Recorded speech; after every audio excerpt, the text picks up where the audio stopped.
Welcome to the wonderful continuing series of Mr. Irwin's Chem class.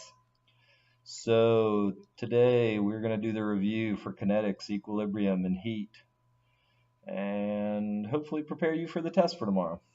Okay, so at the top, we are simply talking about some equilibrium shifts here, and I told you that if concentration, oops, how am I going to do this? Keep this out of the way. Okay, let's just break the pencil lead again and again. If concentration increases, equilibrium moves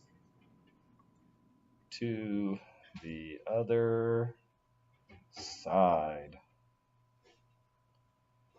And if concentration, let's just shift this back over here. If concentration goes down, equilibrium moves towards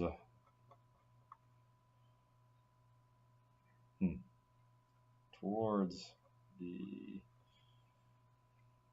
decreasing concentration, I guess. We'll just call it that. Okay, so they're saying that NO is added. So I'm increasing the concentration of this, therefore it's going to run away to the other side. So that's right. Pressure is increased. Now pressure we discussed. If pressure increases, equilibrium shifts to the side with the lowest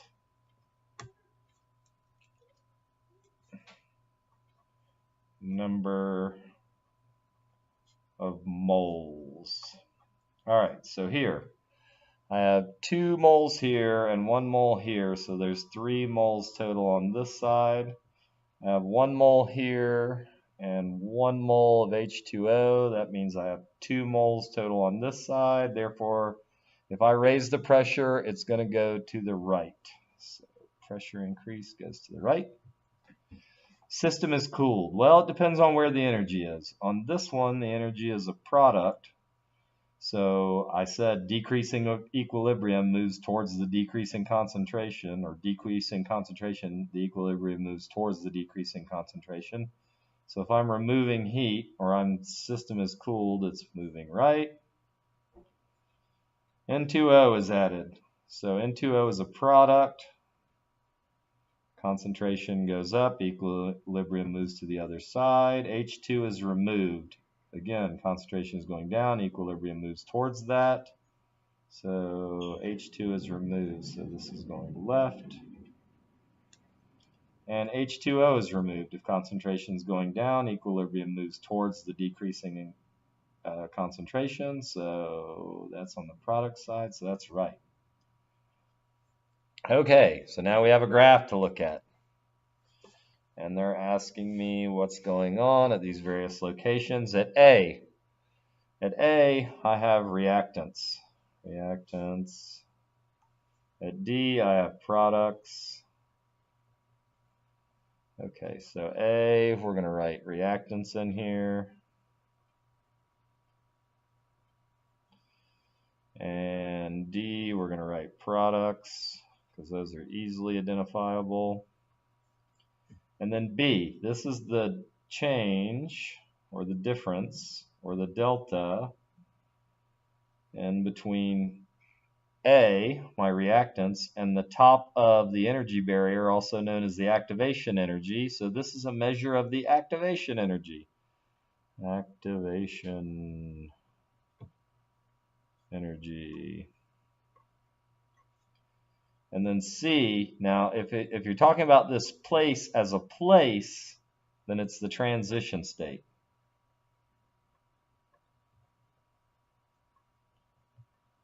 If you're talking about what actually is up at this position, then you're talking about the activated complex.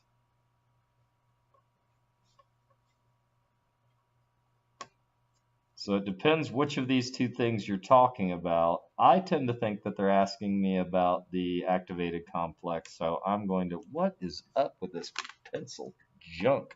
Okay. Activated complex. And again, that's where my reactants and my products, it's not quite a reactant anymore, but it's not quite a product. So basically, if let's give an example. Let's say we're doing H plus Cl, no, let's do N2 plus 2H2 goes to 3NH. No, 2NH3, yes. 2, 3. There we go. Now we have a balanced equation, right? Yeah, okay. Before we can make this has to break up, and I have to get an extra hydrogen on here, right? And before we can make this has to break up too. So what we have is we have these separate nitrogens. They've broken apart here. And we have these hydrogens that have broken apart here. And this is called the activated complex. Basically, it's no longer reactants because it's not N2. It's two separate nitrogen atoms.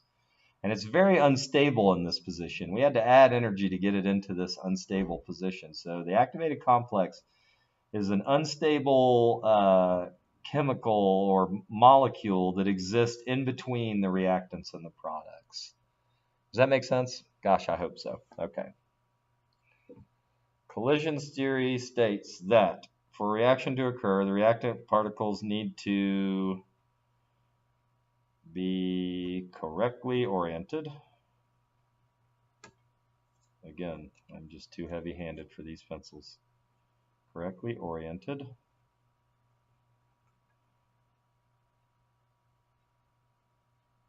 And these must occur with enough energy.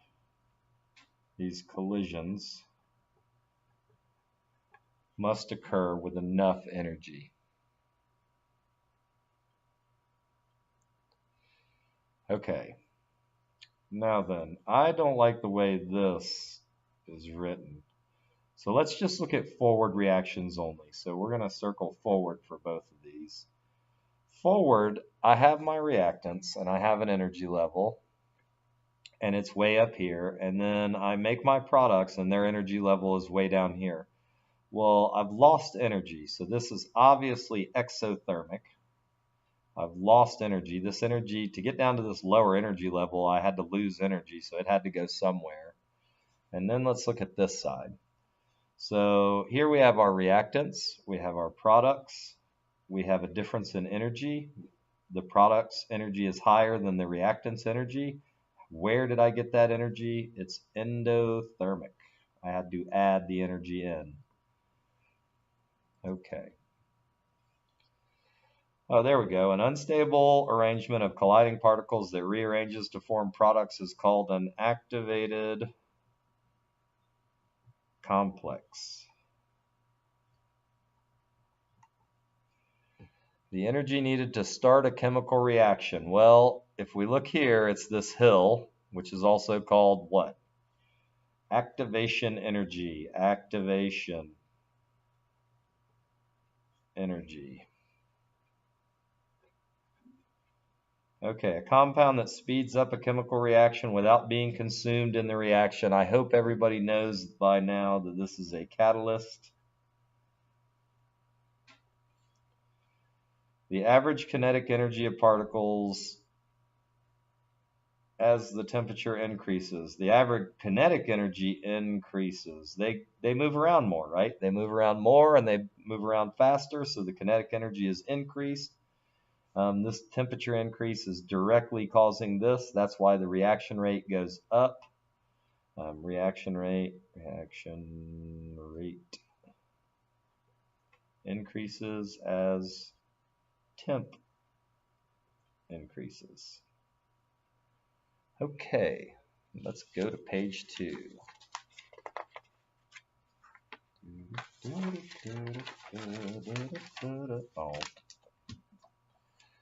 Okay. Rate of a reaction can be increased by 5 factors. They were all in your notes. So, reactivity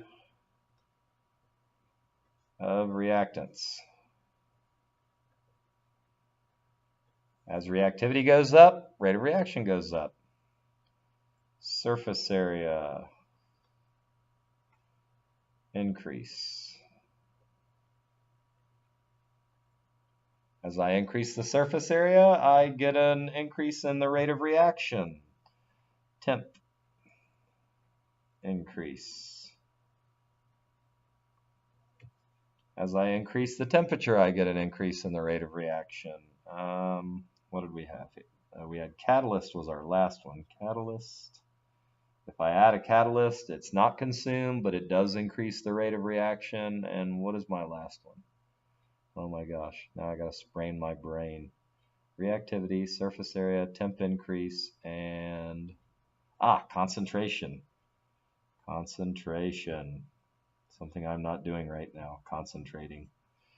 If I increase concentration, I get an increase in the rate of reaction. Increase the reactivity, increase in surface area, increase in temp, increase in concentration, and if you add a catalyst, all of these things together will raise the rate of a reaction. Okay. State which factor is being changed. Firewood is chopped into small pieces. That's an increase in surface area. Increase in surface area. Surface area. Right? The oxygen has an increased area to work with. So, a black powder called manganese dioxide causes hydrogen peroxide. That's a catalyst. That actually is the catalyst we used during the Halloween gig. The powder is not used up during the reaction. That's a dead giveaway. Food left in the refrigerator lasts longer than food left out at room temperature. Well, that would be a temp increase. Temp increase. Because what's happening when food spoils is a reaction, is a chemical reaction. If I put it in the fridge, then I'm slowing it down. If I take it out of the fridge, I'm actually increasing the temperature, then I'm increasing the rate of the reaction, right? A 1 centimeter piece of magnesium resin takes longer to react and disappear in 20 milliliters of 2 molar HCl mixed with 20 milliliters of water than it does in 40 milliliters. Okay, so we have the same molarity HCl, but one has been diluted. One has been diluted in 20 milliliters of 2 molar HCl mixed with 20 milliliters of water. So the concentration is no longer the same. We can actually calculate what the new molarity is. Do we want to do that as a sideline? We have a molarity of 2 molar, and we have 20 milliliters of it, and we're going to set that to equals. Remember, M1V1, M2V2, so then we're going to have an unknown molarity, and we're going to have a different. So what is that? 20 times 2 is 40, divided by 40 is 1, so the molarity goes down to 1 molar when we do that. Sorry about that segue, but anyway. So this has a decrease in concentration. So this is a concentration. A change in concentration. Okay. What would happen to the reaction rate if temperature was decreased? Well, then our reaction rate would decrease. Concentration was increased, then our reaction rate would increase. Surface area was increased, then our reaction rate would increase. Color of the reactants was changed? That doesn't make a whole lot of any sense at all. Do we think anything's going to change? No, not at all. That's a 3. No. An inhibitor was present. Well, that's just silly. If an inhibitor was present, then we decrease the reaction rate. If the concentration is increased, the faster the reaction rate increased. Okay, determine the rate of reaction of 5 molar concentration of calcium when it changes during a reaction, a 1.5 molar in 1 minute and 16 seconds. So we have concentration final minus concentration initial over time final minus time initial. So our final concentration was 1.5. Our initial concentration was 5 over our final time was 76 seconds. Our initial time was 0, so we have 1.5 minus 5, so that's negative 3.5 over 76 equals, oh, we need a calculator. We have 3.5 divided by 76 equals, so this is 0.046 molarity change per second. Okay, so we've calculated that. Now I'm going to start a new video.